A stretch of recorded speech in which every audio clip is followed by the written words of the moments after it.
अस्सलाम वालेकुम व्यूअर्स, कैसे हैं आप सब लोग। जैसा कि विंटर सीज़न आ गया है और ठंडे ठंडे मौसम में गरम गरम सूप मिल जाए तो क्या ही बात है। इसलिए हम आपके लिए आज बहुत ही मज़ेदार, बहुत ही टेस्टी रेसिपी लेकर आए हैं।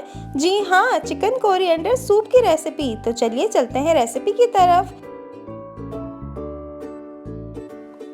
सबसे पहले हमने तकरीबन 2 टेबलस्पून कुकिंग ऑयल लिया है। उसमें मैंने तकरीबन 2 से 3 लहसुन के जवे बिल्कुल बारीक चॉप करके रखे थे, वो मैं शामिल करूंगी। और आधी प्याज भी मैंने बिल्कुल बारीक चॉप करके रखी थी, वो मैं इसमें शामिल कर रही हूँ।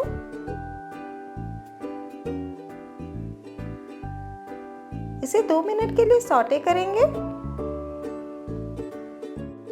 इसके बाद तकरीबन 150 ग्राम बोनलेस चिकन मैंने बिल्कुल छोटे छोटे क्यूब्स में कट कर लिया था, वो मैं इसमें ऐड कर रही हूँ।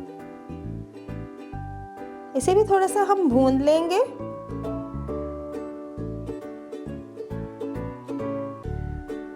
जब चिकन भुन जाएगी उसके बाद मैंने 1 टेबलस्पून जिंजर बिल्कुल बारीक बारीक छोटा छोटा सा चॉप किया था, वो हम इसमें शामिल करेंगे। और आधी कैप्सिकम भी मैंने बारीक चॉप की थी, वो हम इसमें शामिल कर रहे हैं।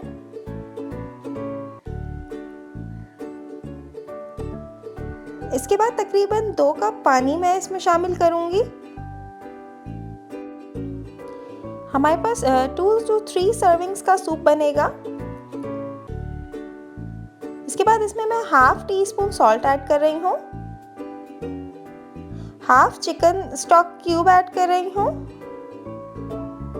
1 टेबलस्पून सोया सॉस ऐड कर रही हूँ, half tea spoon black pepper powder यानी काली मिर्च ऐड किया है, half tea spoon white pepper powder यानी सफ़ेद मिर्च ऐड किया है,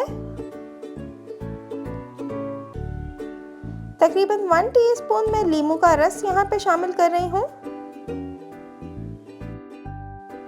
इसके बाद तकरीबन 3 टेबलस्पून इसके अंदर मैंने धनिया चॉप करके रखा था, वो मैं इसमें शामिल कर रही हूँ।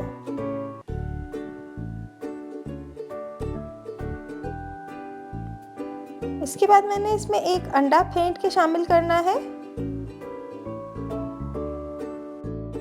इसे अच्छे से मिक्स करेंगे और तकरीबन 2 मिनट तक पकाएंगे ताकि अंडा पक जाए। इसके बाद मैंने 2 टीस्पून कॉर्नफ्लोर को हाफ कप पानी में घोल के रखा था, वो हम इसमें आहिस्ता आहिस्ता ऐड करेंगे।